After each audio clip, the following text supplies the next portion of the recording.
Famous explorers, Samuel de Champlain. Introduction. What does explore mean?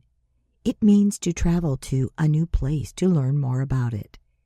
You can explore an area near your house, or you can explore a new town with your family. When we think of explorers, we usually think of famous explorers like Christopher Columbus. But there were explorers long before Columbus sailed for the New World in 1492. And there are still explorers today, like space astronauts. Want to explore? In this series of books, we will learn about some of the world's most famous explorers. Who was Samuel de Champlain? Samuel de Champlain was a French explorer, navigator, and cartographer. He explored North America and was the first person to draw accurate maps of the coast. Champlain is important in Canadian history because he established Port Royal, Acadia, the first permanent European settlement north of Florida. Later, he founded Quebec City and is known as the father of New France, the area of North America colonized by France. Champlain was the first European to explore, draw maps, and write about the Great Lakes. Early years. Samuel de Champlain was born on August 13, 1574 in Brouage, a small village on the coast of western France. His father was Antoine Champlain and his mother Marguerite Leroy. Samuel was born into a family of sailors. His father and his uncle were both sailors. Brouage was a port city and was one of the best in France. Here, young Samuel saw large ships in the harbor, some of them military ships, and some merchant ships. It was no surprise that he learned navigation and cartography at an early age. The army of King Henry IV. Not too much is known about Samuel de Champlain's education. It was probably limited, although he had good common sense and taught himself what he needed to know. There was one thing that he knew was important. If he wanted to be a sailor, he needed to learn how to use weapons. He joined the army of the French king, Henry IV. At this time, between 1595 and 1598, there were many wars in Brittany, an area in northwest France. Champlain's job was to take care of the army's horses. Eventually, he became a captain. Early travels with his uncle. Champlain's uncle, Guillaume Allen, was a navigator. His ship, the Saint-Julien, was set to take Spanish soldiers to Cadiz, Spain. Allen invited Champlain to join him on the voyage. After this, Allen was asked to send a ship to the West Indies Islands that we know today as Caribbean Islands. Allen did not go on this 2-year voyage. He put another captain in charge, but asked Champlain to go along and observe. He took secret notes about things the Spanish owned and gave these notes to King Henry IV, who paid him. Heir. When Champlain returned to Cadiz in 1600 after his 2-year voyage to the Caribbean, his uncle was very sick. Champlain began to look after his uncle's business affairs. When his uncle passed away, Champlain inherited many things: a house in France, several properties in Spain, and a 150-ton merchant ship. King Henry IV had given Champlain money for his book of secret notes. Now Champlain had enough money so that he could become an explorer without needing to ask for anyone's help. Thinking about North America. Champlain had learned many things from his uncle Guillaume Allen. After Allen passed away, Champlain decided to work as a geographer for King Henry IV. Part of his job took him from one French port to the next. In some of these ports, he talked with the local fishermen. Many of these fishermen had traveled to the coastal areas of North America, places like Newfoundland and Nantucket. These stories stirred his curiosity. Champlain also studied about how earlier colonies in North America had failed. Champlain had a plan. First trip to North America.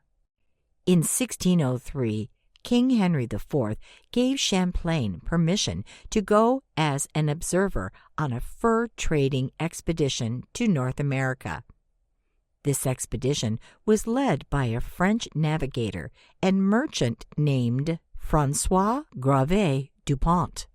He taught Champlain many things about navigation in North America, especially in the St. Lawrence River, and he and Champlain became very good friends.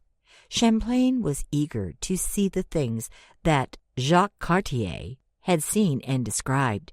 Champlain drew a map of the St. Lawrence. Second trip to North America. After he returned to France, Champlain promised to give King Henry IV more information about North America. He joined another expedition, this one led by another French merchant named Pierre Duguay de Mons. Serving as a geographer this time, Champlain was asked to look for a good place to establish a winter settlement. He chose St. Croix Island, but later the group moved across the bay and founded Port Royal. This became the first permanent European settlement in North America, north of Florida. Second trip, further explorations. Once the settlement at Port Royal was established, Champlain used it as his base while he explored the North American Atlantic coastline. He explored this area for 2 years, between 1605 and 1606, traveling as far south as present-day Cape Cod.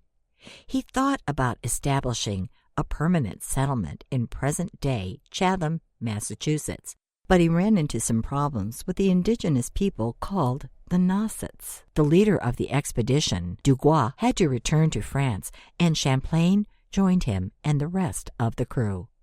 Quebec City.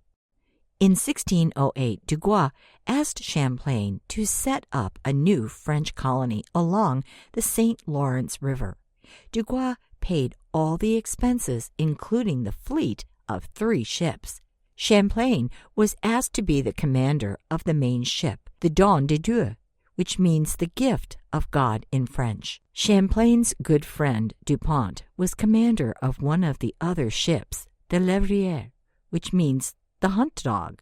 On July 3rd, 1608, Champlain and his men landed at a place called the Point of Quebec. Here he and his men built a fort.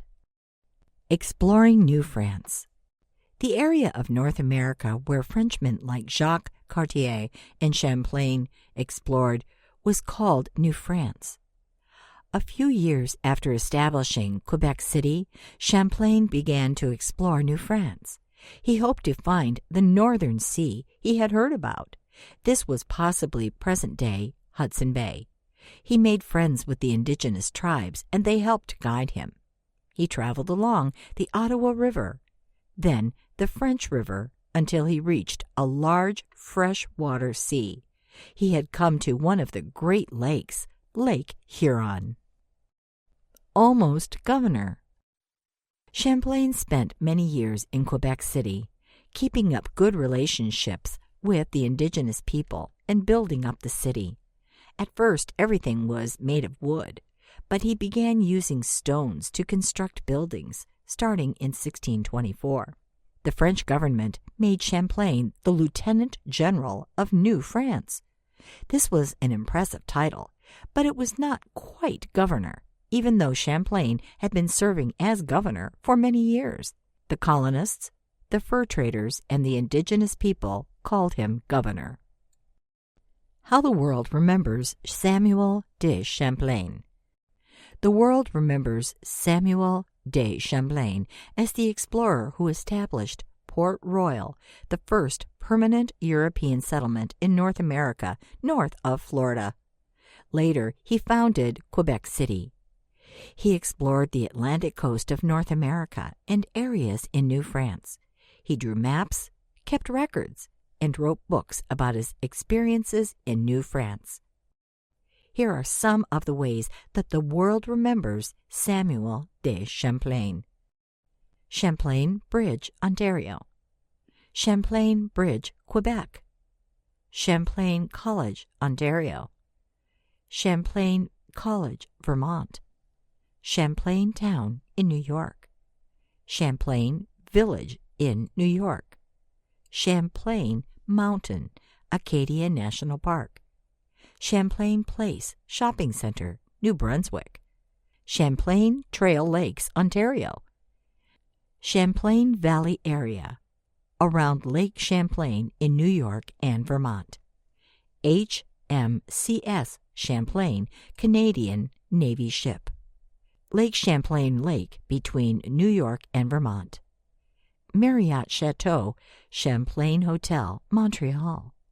Samuel de Champlain Provincial Park, Ontario.